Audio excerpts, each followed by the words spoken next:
But I want to focus on something else, though. I don't want to look at what we have done, because we're always doing things that are good. That's why we do them. But rather, on one main reason for our existence.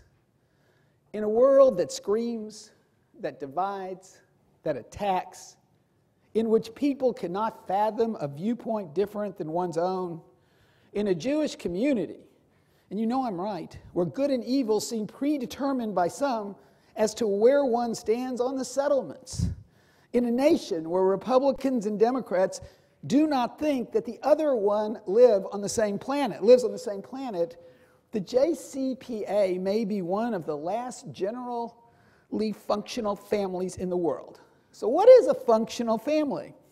It's a family in which members relate to each other as friends, as part of their clan. I mean, everybody's not always in love, but they like each other, they care usually. A family is a place in which deep bonds are enriched by love and respect and loyalty. There aren't so many like this today. In most nuclear families, the problems are vast and the tension ever present.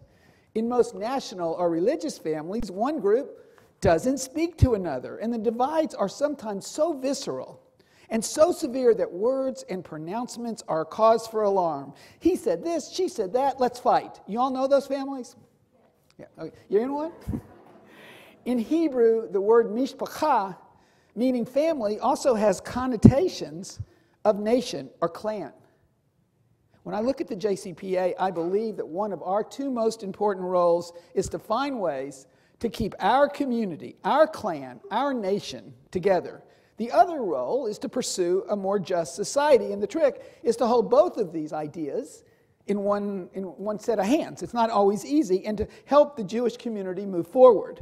There are many organizations that pursue this policy or that policy, but far too few which see the idea of the search for a common path as their foundational raison d'etre. We do, and God knows we need that search. As I said, the battles over different positions regarding Israel, from settlements, the meaning of democracy, the role of religion in Israel, have caused Jews to have difficulty sitting in the same room with other Jews. The political battles in the Jewish community between Democrat and Republican mirror the strife in our nation. Because we do so much work to promote civility, civil conversations. People, some of you in this room, confide in me about your community struggles all over America. I hear stories of synagogues and federations and JCRCs when simple comments sometimes just morph into stormy, angry, almost hateful conversations, or worse. I mean, people just fratricide is common, not fratricide, but fractures are common. The JCPA's desire to promote a Jewish community as a family of friends, as Klal Yisrael, it's a serious and worthy end in itself. But in our case, communal harmony is an essential ingredient for all of our case, all of us community relations people, to pursuing a strategic public affairs agenda based on domestic and international priorities. We will not be successful if the community is on fire. I have close friends, some in this room, who call our conciliatory, bring everyone together activities the parving of the Jewish community. Let me just tell you, the pursuit of consensus is not parv. Frankly, I find it somewhat radical in this world. I have been called worse things because of our work in promoting civility or in pursuing a common table from the right and the left than I've ever been called because of a policy decision about Israel or government help for the poor. People on the extremes seem to be saying, you have no principles, Steve, JCPA, because you do not hate the opposition like we do. Okay. In the Bible, the term B'nai Yisrael, the children of Israel, was perhaps the most common term for our people back then. We were children of a common ancestor.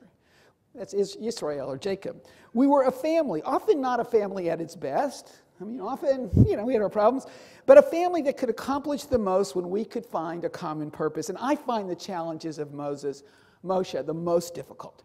The Israelite people, they were always murmuring. They wanted to go back to that paradise of slavery in Egypt. And God was often threatening to go off with Moses and forget or destroy the Israelites because they were so bad. So God thought. Moses would have none of either. Moses worked at defining connections among the people and between God and the people. A couple of weeks ago, those of you who read the Parshiot or go to Shul, in Ki Tisah, the portion about the golden calf, Moses comes down from the mountain to face these recalcitrant people who seem to be swerving off towards idolatry after being rescued from slavery. And Moses' good buddy, good friend, the deity, God, is fit to be tied. God says, hurry down, for your people, Moses. God says, your people, whom you, meaning Moses, brought out of the land of Egypt, they have acted basely for making themselves a golden calf for which they have bowed and sacrificed. Yahweh then says, now let me be Moses. God seems to need Moses' permission at this moment, that my anger may blaze forth against them, and that I may destroy them and make of you, meaning Moses and Moses' progeny, a great nation. God was tired of us and wanted to move on to another people. Moses didn't want that. Moses quickly responded, let not your anger blaze forth against your people. Moses turned the tables on God and said, these are your people. And he, unlike God, called the people God's people, and he then says, do not destroy the Israelites whom you, God, he doesn't say God, but he says whom you delivered from Egypt. We, in this movement, take our lessons from Moses. Moses brought together the Israelite people who were worshiping a golden calf, and Yahweh, who was about to destroy the entire Israelite nation. It just sort of sounds like our community sometimes. Moses stopped the Balagan of Balagans. In Jewish life, it can be frustrating, but that's your job, that's our job. The people in this room's job. We want Jews who disagree to call those with whom they disagree their clan, not their enemies. We do not believe in zero-sum games.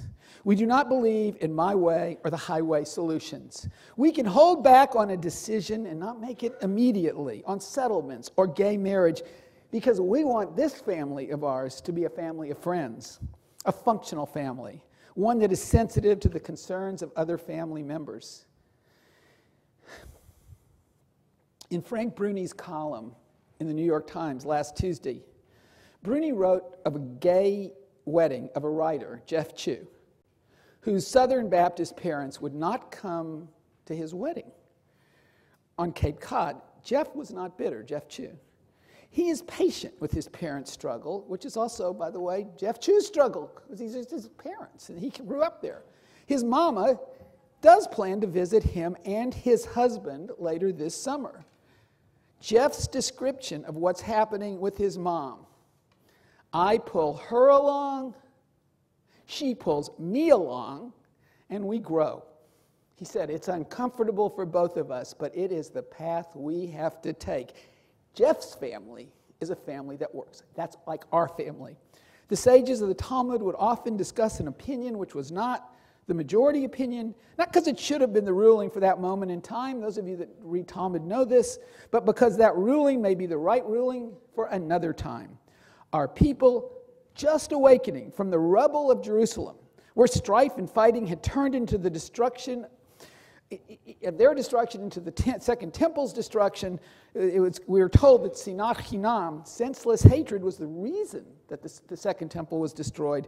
We were willing to take on a new set of rules, a new set of rulers, the Chachamim, or the sages, who counseled listening, not hating, and clearly not fighting.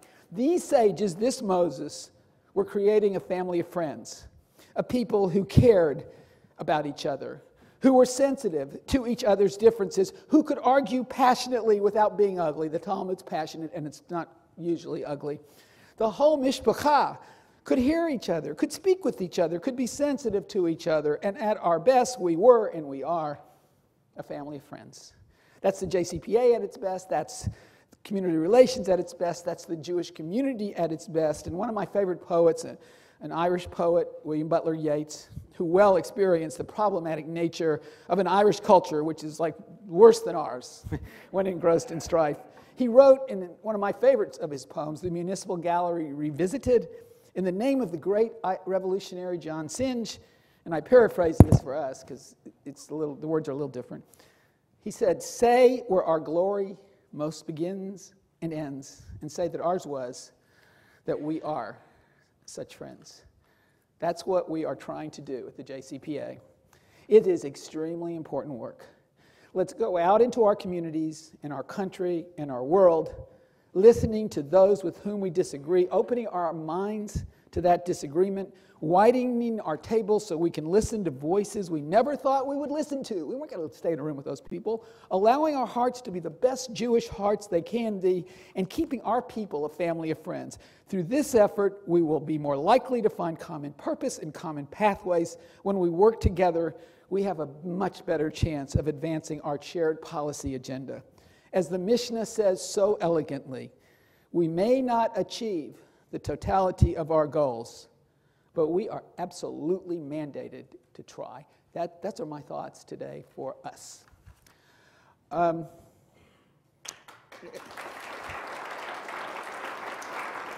thanks. I actually have a bigger honor than talking. That's to introduce somebody. Doug Kahn, Rabbi Doug Kahn, Executive Director of the JCRC of San Francisco, great leader, brilliant, creative, cutting edge, my friend, and I mean that, it's not just Washington, my friend. He developed the innovative and strategic work of the Institute of Curriculum Services, the National Resource Center for Accurate Jewish Content in Schools. It's a unique partnership of the San Francisco JCRC and the JCPA, and I believe deeply connected to the Dallas JCRC, but Doug can possibly explain that, and I know it's going to be a short, but one